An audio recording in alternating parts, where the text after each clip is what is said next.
Estamos de volta do intervalo WW, apresentando agora os participantes, agora o nosso novo participante na roda, é o Procurador de Justiça do Ministério Público de São Paulo, Roberto Liviano. Liviano, obrigado pela disposição de estar aqui conosco na roda, meu boa noite. Boa noite, William, é um prazer estar aqui com você, com Thaís, com Caio, com todos que nos acompanham aqui essa noite na CNN. Vamos então ao assunto. O ministro Dias Toffoli defendeu as decisões que emitiu em favor de réus, inclusive delatores da Lava Jato, para anular provas e processos criminais relativos a essa operação. É mais um dos casos que tem trazido forte questionamento em relação à atuação do tribunal. Confira. Segundo Toffoli, foram poucos os casos em que ele anulou decisões judiciais, enquanto outros 140 pedidos semelhantes foram negados. Em alguns casos, em muitos casos, o Ministério Público sequer recorreu de deferimento, porque era patente a extensão. E recorreu em 2 ou 3 casos de maior repercussão e sabemos o porquê que isso ocorre.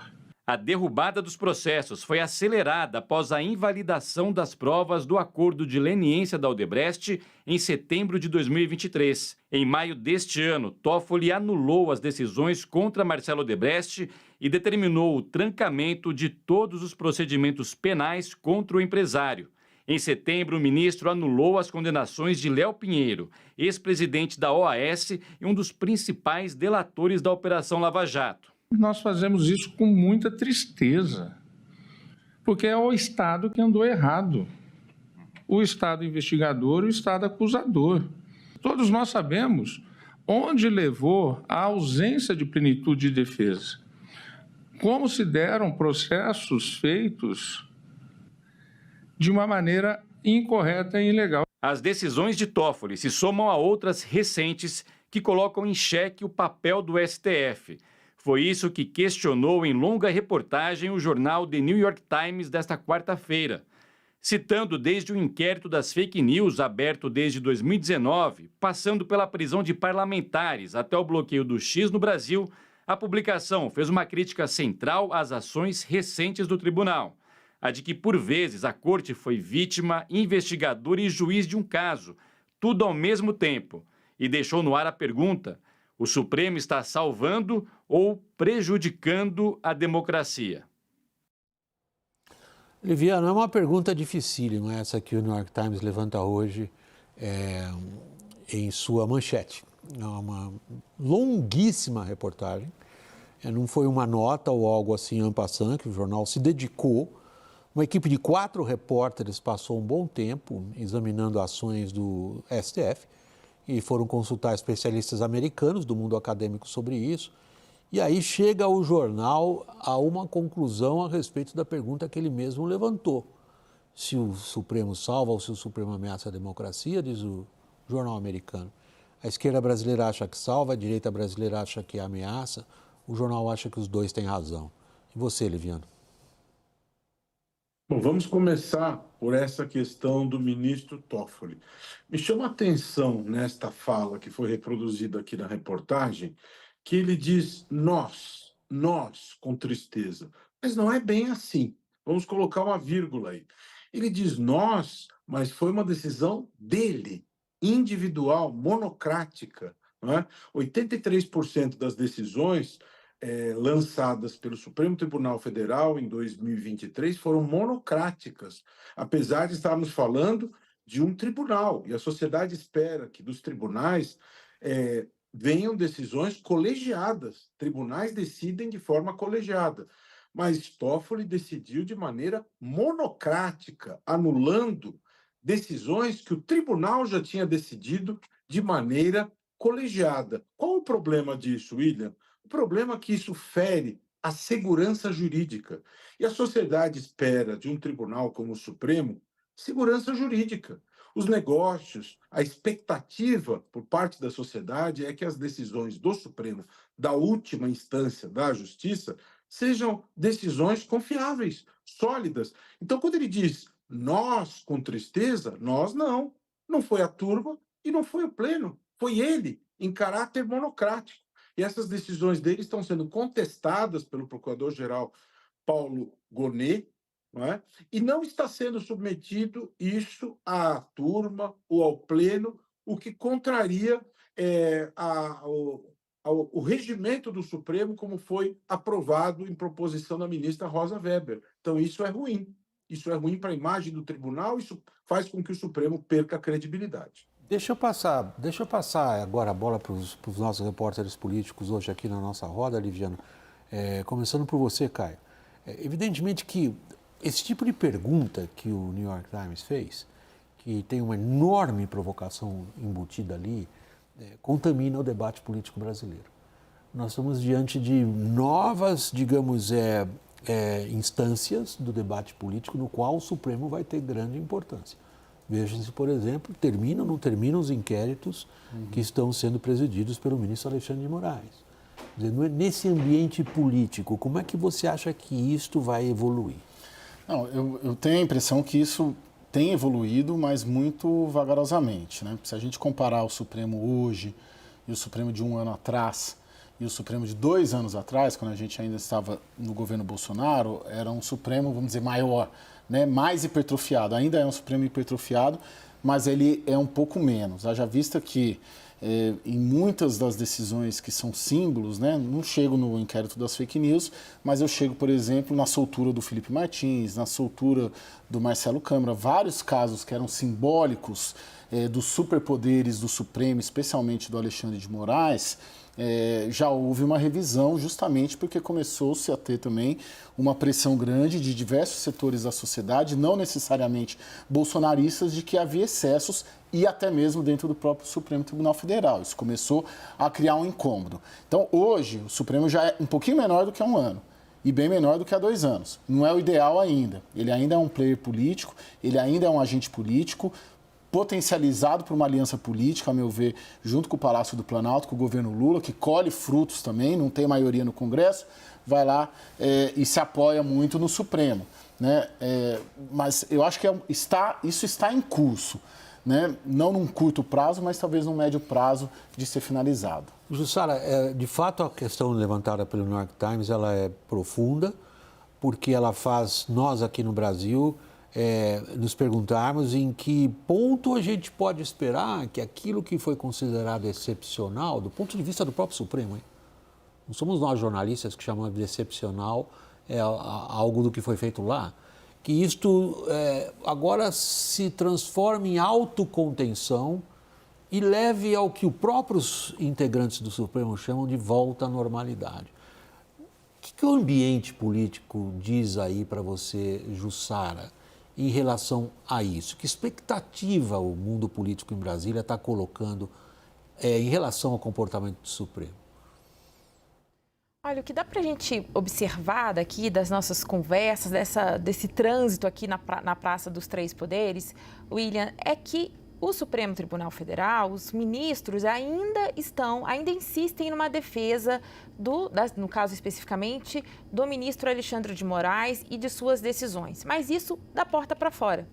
Para dentro, já há críticas internas. Claro, há um reconhecimento que o ministro Alexandre de Moraes tomou decisões importantes, mas é evidente, como citou o Caio, que há um incômodo também enorme em relação à politização e à repercussão que se dá às decisões do Supremo Tribunal Federal. A gente precisa lembrar que o Supremo enfrenta uma ofensiva do Congresso. Claro que é uma ala, a pauta anti-STF ela é liderada por bolsonaristas, mas é importante, quando a gente vai conversar nos bastidores, a gente vê que essa pauta ela tem adesão, inclusive, de políticos do centro, que não são tão radicais. Então, tudo isso começa, sim, a ter algum incômodo dentro do Supremo Tribunal Federal. Quanto mais é preciso fazer essa contenção. O Caio também citou ali que algumas decisões estão sendo revistas, por exemplo, pessoas que estavam presas há muito tempo e acabaram sendo, com decisão do ministro Alexandre de Moraes, foram libertadas, deixaram a prisão, mas ainda é pouco neste sentido para evitar essa ofensiva no Congresso. Claro, porque aí também o Supremo precisa acarecer ali daquela contenção feita pela cúpula do Congresso. Então, isso ainda deixa esse incômodo muito grande entre o Supremo Tribunal Federal, mas falta ali o que vai fazer a chave, virar uma chave para que esse incômodo se torne declarações públicas.